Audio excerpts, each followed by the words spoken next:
नमस्कार. श्री स्वामी समर्थ सर्वांना. बघा, अधिक महिना चालू आहे आणि या अधिक महिन्यातील उद्या सर्वात मोठा मंगळवार आहे. या अधिक महिन्यातील जे तिथी जे वार येतील त्या वारांना अधिक महत्त्व प्राप्त झालेलं आहे आणि मंगळवार हा वार हनुमानजींना देखील समर्पित आहे. अधिक महिना हा भगवान श्रीहरी विष्णू यांच्या उपासनेसाठी अतिशय पवित्र मानला जातो. या महिन्यात आपण जेवढी उपासना, पूजा, पाठ, व्रत, वैकल्य करू याचं फळ आपल्याला अधिक पटीने मिळत असतं. या महिन्यात आपण अगदी छोट्यातील छोटे उपाय जरी केले तरी त्याचं फळ आपल्याला हे खूप मोठं देऊन जातं. आपल्या जीवनातील आर्थिक अडचणी यामुळे कमी होतात, गरिबी दूर होते, नकारात्मकता दूर होते, घरातील संकटे दूर होतात. आणि म्हणूनच आजच्या व्हिडिओमध्ये आपण उद्या मंगळवारी आपल्याला एक अगदी छोटासा उपाय करायचा आहे. आपल्याला एक वस्तू या ठिकाणी ठेवायची आहे, ज्यामुळे आपल्या अडचणी दूर होणार आहे, आपली संकट दूर होणार आहे, आपल्या मनोकामना देखील पूर्ण होणार आहे आणि घरात सकारात्मक ऊर्जा ही वाढणार आहे. अधिक मासातील हा सर्वात मोठा मंगळवार आहे आणि मंगळवार हा हनुमानजींना समर्पित आहे. या दिवशी आपण जे उपाय करू हे सर्व उपाय भगवान श्रीहरी विष्णू यांच्या कृपेने याचं फळ आपल्याला मिळणार आहे. पहा, मंगळवारी सूर्यास्तानंतर आपल्याला एक मातीची पंती किंवा एक वाटी घ्यायची आहे. यामध्ये आपल्याला 3 ते 5 भीमसेनी कापूर घ्यायचा आहे. शक्य झाल्यास कुठलाही उपाय करण्यासाठी, कारण हे उपाय आपण कधीतरी करत असतो, त्यामुळे भीमसेनी कापूर वापरायचा आहे. यामध्ये आपल्याला 5 अखंड फूल असलेल्या लवंगा टाकायच्या आहे आणि हे आपल्याला प्रज्वलित करायचं आहे.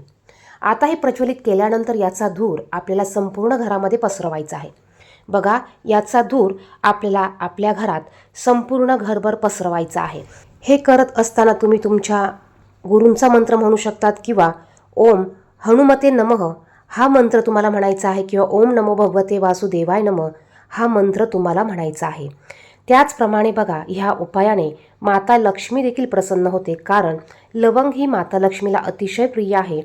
त्याचप्रमाणे हा उपाय करताना संध्याकाळी मुख्य दरवाजा आपल्याला ओपन म्हणजे उघडा ठेवायचा आहे. देवघरात शक्य झाल्यास शुद्ध गाईच्या तुपाचा दिवा लावायचा आहे आणि प्रार्थना करायची आहे की घरात सुख शांती राहो.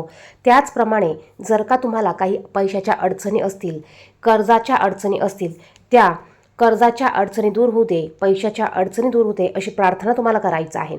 उपाय करताना कोणाचंही वाईट होणार नाही याची काळजी घ्यायची आहे. उपाय श्रद्धेने आणि सकारात्मक मनाने करायचा आहे. देवावर विश्वास आणि चांगले कर्म ठेवून उपाय केले तर नक्कीच याचे फायदे आपल्याला बघायला पडतात. कारण हा महिन्यात जप, दान, पूजा आणि व्रताचे, त्याचप्रमाणे आपण छोटे छोटे जे उपाय करतो त्याला देखील महत्त्व प्राप्त झालेले आहे. त्यानंतर आपल्याला या दिवशी एक अखंड फूल असलेली लवंग घ्यायची आहे. ही लवंग आपल्याला शक्य झाल्यास हनुमानजींच्या मंदिरात ठेवायची आहे, हनुमानजींना अर्पण करायची आहे आणि आपल्याला गुळ खोबऱ्याचा नैवेद्य दाखवायचा आहे. यामुळे आपल्या कामातील आर्थिक अडचणी दूर होतील. तुम्हाला जर का रोजगाराच्या संधी उपलब्ध करून पाहिजे असतील, कामात जर का तुमच्या खूप अडथळे असतील, कामाचे व्यवसायात खूप अडचणी असतील, तर नक्कीच तुम्ही उद्या हनुमानजींना गुळ खोबरं आणि एक अखंड फूल असलेली लवंग तुम्हाला अर्पण करायची आहे. यानंतर पैशाच्या समस्या, आर्थिक अडचणी, त्याचप्रमाणे रोजगाराच्या संधी जर का उपलब्ध करून पाहिजे असतील तर तुम्हाला एक वडाचं पान घ्यायचं आहे. बघा, मंगळवारी तुम्हाला एक वडाचं पान घ्यायचं आहे आणि हे वडाचं पान तुम्हाला हनुमानजींच्या मंदिरात जाऊन त्यांना अर्पण करायचं आहे.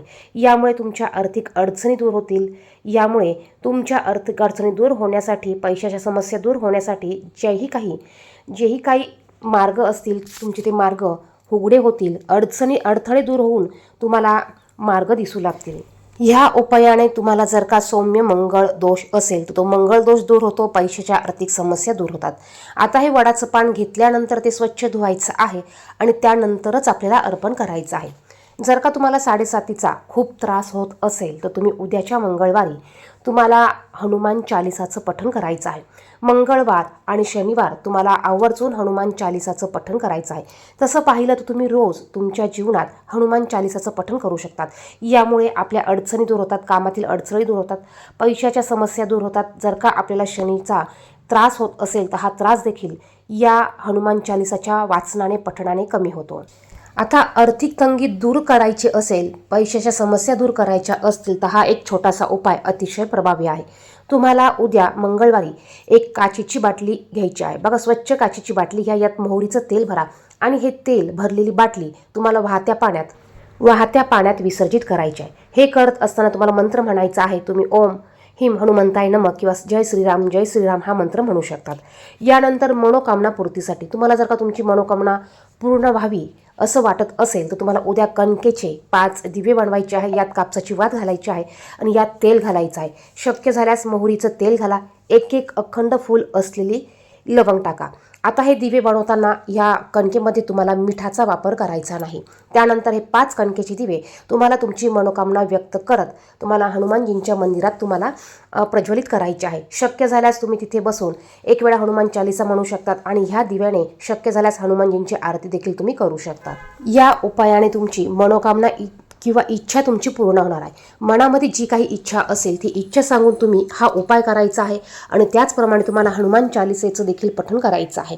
100% ह्या उपायाने तुमची इच्छापूर्ती होणार आहे.